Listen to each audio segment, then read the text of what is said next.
Hulk भैया, तुम यहाँ टमाटर तोड़ रहे हो। वहाँ गांव में सांपों की फौज ने हमला कर दिया है। क्या?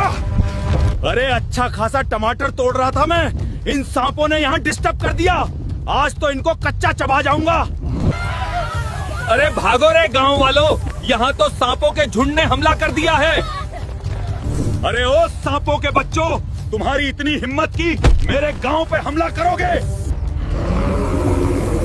अरे बाप रे, ये तो बहुत सारे हैं रे। भाग ले रे हल्क के बच्चे यहाँ से। क्यों मैंने फ्री फोकट में इनसे पंगा लिया? ये तो आज मेरी चटनी बनाएंगे।